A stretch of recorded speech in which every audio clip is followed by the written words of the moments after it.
اس وقت تو قبائلی دور تھا, تو ہمارے جو اسلامک لا میں یا سنت میں قرآن میں جو باتیں آ گئی ہیں وہ ذرا قبائلی نظام سے زیادہ الائن کرتی ہیں. جو ماڈرن دور ہے ہمارے اس دور سے وہ باتیں الائن نہیں کرتی ہیں.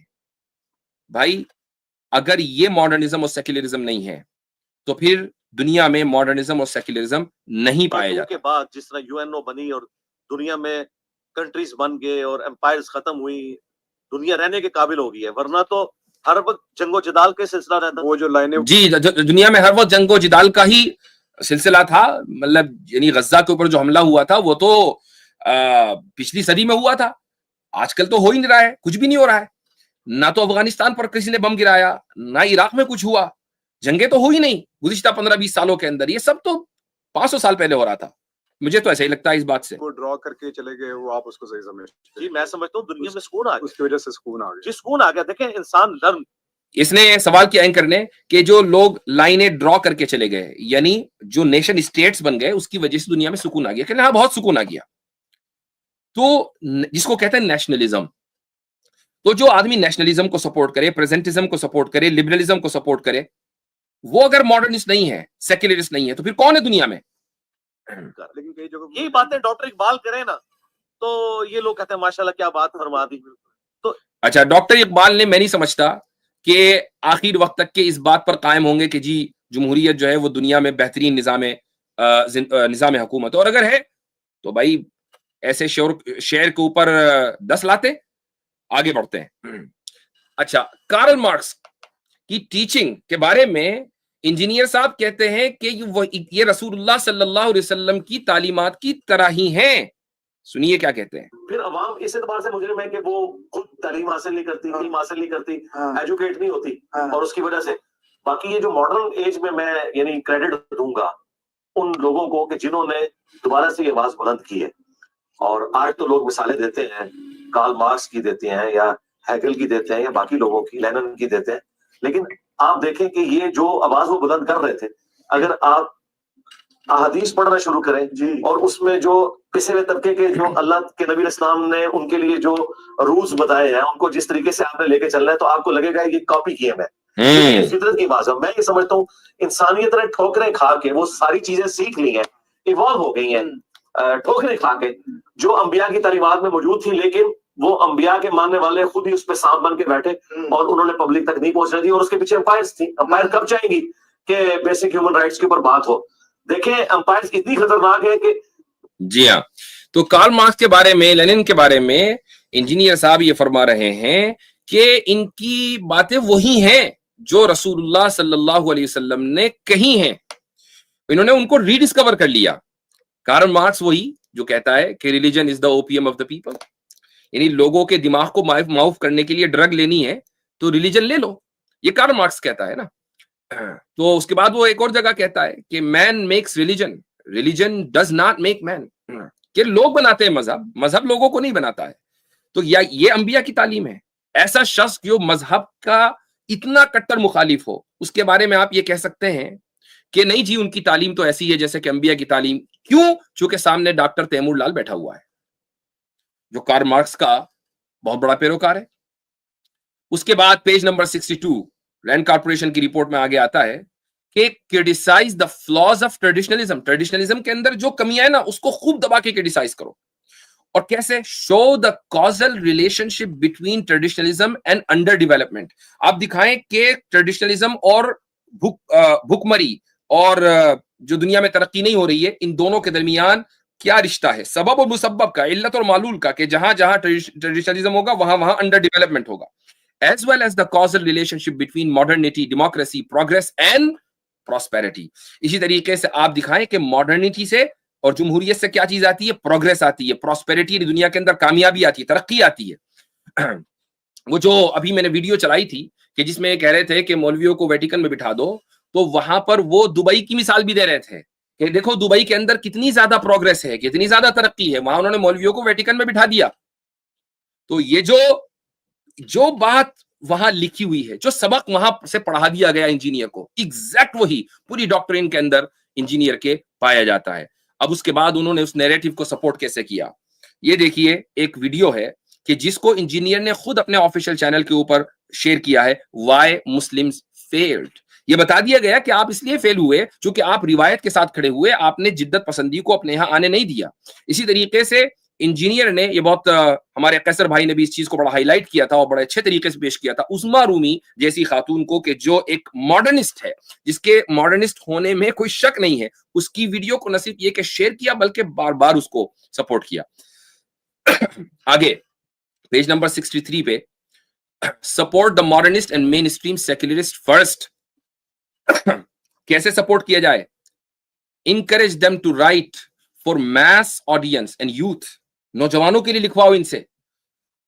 Giving them a public platform, ان کو پبلک پلیٹ فارم دو.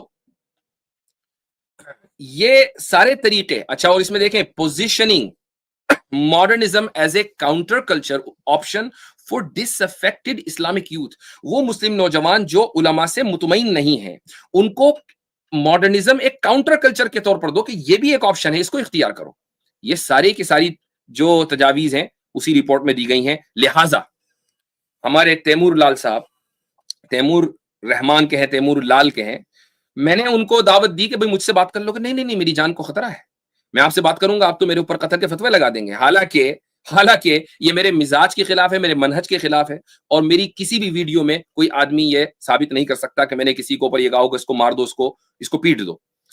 مسلمانوں کے سیاسی اور اسلامی خلافت کے زوال کی اصل وجہ کیا ہے, اس کو بنیاد بنا کر انجینئر مرزا نے اپنے کریئر کی بنیاد رکھی تھی. لیکن دلچسپ بات یہ ہے کہ اسلامی سیاسی نظام کو مجموعی طور پر چیلنج کرنے والے افراد جیسے تیمور لال وغیرہ پر ویڈیوز بنانے کے بجائے وہ اپنے پیروکاروں کو اس کی ویڈیوز دیکھنے کی ترغیب دیتے ہیں. تو یہ تیمور لال صاحب ایک پکے سیکولرسٹ ہیں. ہاں, پاکستان میں رہنے کی وجہ سے ابھی تک کھل کر یہ نہیں کہا انہوں نے کہ میں مسلمان نہیں ہوں. اللہ عالم, میں کسی کو میں تکفیر نہیں کر رہا ہوں تیمور لال صاحب آپ کی, آپ بھی دیکھ رہے ہوں گے. لیکن بہرحال آپ کمیونسٹ تو ہیں, یہ بات تو ہے, آپ کامریڈ تو ہیں. تو اب ہمارے انجینئر صاحب تیمور لال صاحب کے بارے میں کیا کہتے ہیں, اور نارسزم کی انتہا دیکھیے ذرا.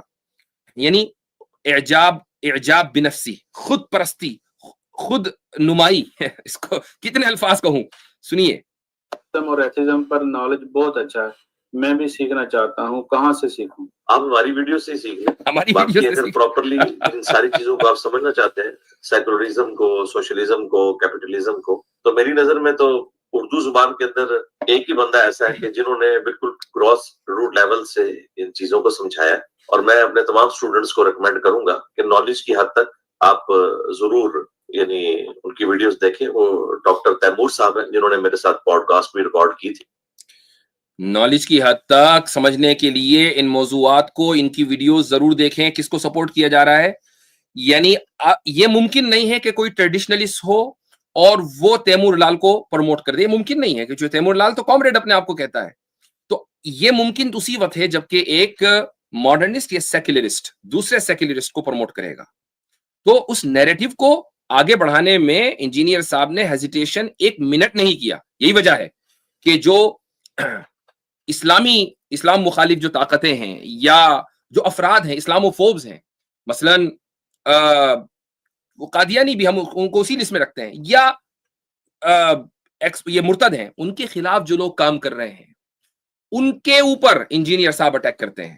عدنان رشید کے تعلق سے انجینئر صاحب نے کیا کہا تھا؟ انجینئر عدنان رشید صاحب کا مناظرہ ہوا قادیانیوں سے, سن لیجئے کیا کہتے ہیں. سب کو پتا ہے لیکن ایک کوئی مسلمانوں کے اسپیکر ہیں عدنان رشید غالباً ان کا نام ہے. اب ان کے گلے کی وہ ہڈی بنی ہوئی ہے, چشتی رسول اللہ, تھانوی رسول اللہ, شبلی رسول اللہ. اب گلبازیاں کھا رہے ہیں وہ, اور وہ کہہ رہے ہیں کہ یہ ہم کلمات کفر مانتے ہیں, لیکن اگر کوئی بولے گا تو پھر ہم اس سے پوچھیں گے کہ وہ کس نیت سے کہہ رہے ہیں. وہ قادیانی انہیں جو ہے وہ پکڑ رہے ہیں اس بات کے اوپر. اللہ کے بندوں کیوں پوچھیں گے؟ کفر کی کوئی تعویل نہیں ہوتی, ذہن میں رکھیے گا. اسی طریقے سے ان کے ساتھ کوئی ایک اور بھی کوئی مولانا تھا, پتہ نہیں وہ دیوبندی تھا. اب یہ لوگ پھر جا کے ذلیل ہوتے ہیں اس طرح کے مناظروں میں. مجھے بڑا افسوس ہوتا ہے کہ جا کے یہ قادیانیوں سے ذلیل ہوتے ہیں. شوق بہت ہے مناظرے کرنے کا ان لوگوں, جا کے یہ لوگ قادیانیوں سے ذلیل ہوتے ہیں. حالانکہ ان مناظروں میں عدنان رشید نے قادیانیوں کو کی منجی ٹھوک دی تھی. اس کے باوجود ظاہر ہے کہ انجینئر کو وہ نیریٹو سپورٹ کرنا ہے نا کہ جو اوپر سے دیا گیا ہے. پھر الحمدللہ الہاد کے میدان میں ہم ایک عرصے سے کام کرتے آ رہے ہیں, لیکن ہمارے اوپر کیا انہوں نے اٹیک کیا اس کو بھی سن لیجئے. اسلام مشکوک ہے کیونکہ آپ لوگ جن لوگوں کے فرنٹ مین ہیں, ٹھیک ہے, وہ لوگ تو یہ رکھتے ہیں عقائد. اب ایک مفتی بیٹھا ہوا ہے وہ مطلب اس طرح کی باتیں کرتا ہے. بھائی تو خود دیوبندی ہے بھائی, دیوبند کے بزرگوں کا ماننے والا ہے, تجھے کیا رائٹ پہنچتا ہے کسی ایتھیسٹ کے ساتھ بات کرنے کا؟ تیرا تو اپنا اسلام مشکوک ہے بھائی, اپنا اسلام. جی تیرا تو اپنا اسلام مشکوک ہے بھائی. یہ گفتگو, یہ بات انجینئر نے میرے تعلق سے اویس اقبال کی ڈیبیٹ کے بعد کی کہ بھائی تمہیں کیا رائٹ پہنچتا ہے, تمہارا تو اپنا اسلام مشکوک ہے.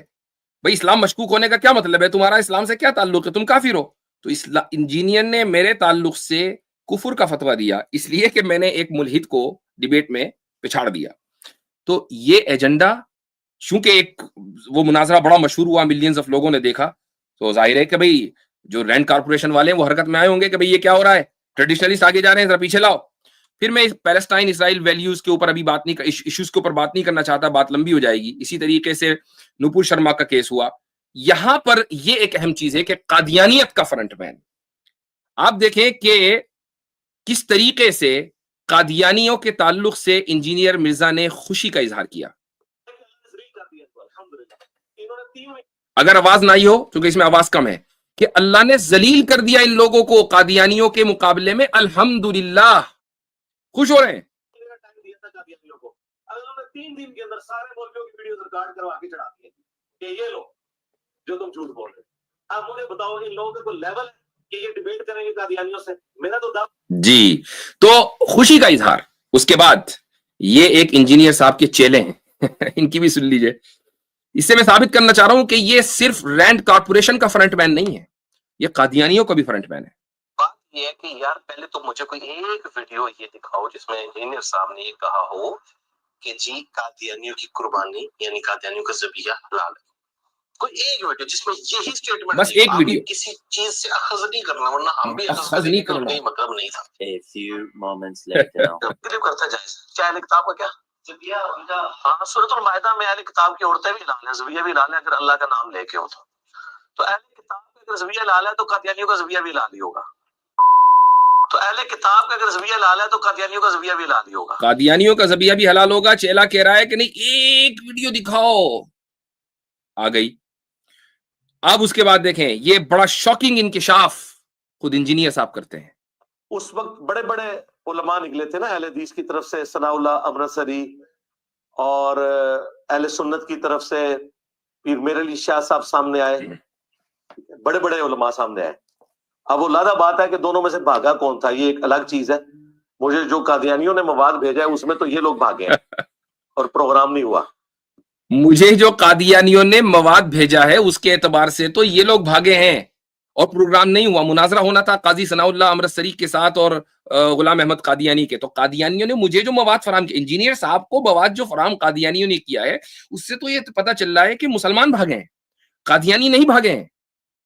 مجھے جو قادیانیوں نے مواد بھیجا ہے اس میں تو یہ لوگ بھاگے ہیں اور پروگرام نہیں ہوا. تو بھائی آپ کو تو مواد آپ کے اعتبار سے قادیانی مواد فراہم کر رہے ہیں, تو ایک طرف سے رینڈ کارپوریشن مواد فراہم کر رہا ہے, دوسری طرف سے قادیانی مواد فراہم کر رہے ہیں, تو پھر آپ تو قادیانیوں کے فرنٹ مین ہوئے نا.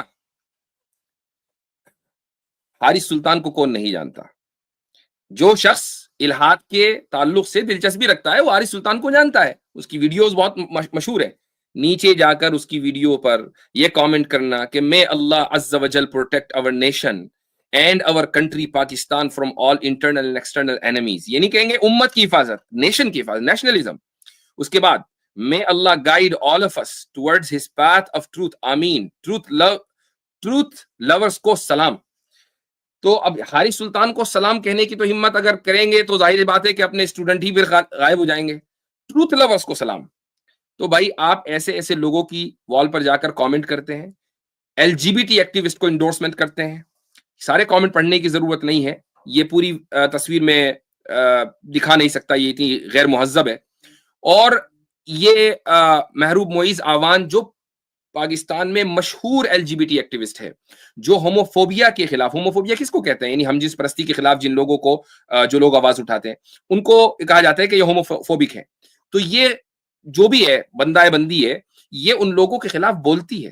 یہ وہاں کی L G B T activist ہے. انجینئر صاحب اس کے خلاف کھڑے ہوئے ہیں, اس کے ساتھ کھڑے ہوئے ہیں. تو بھائی یہ جو پورا فنڈا ہے یہ کیا ہے؟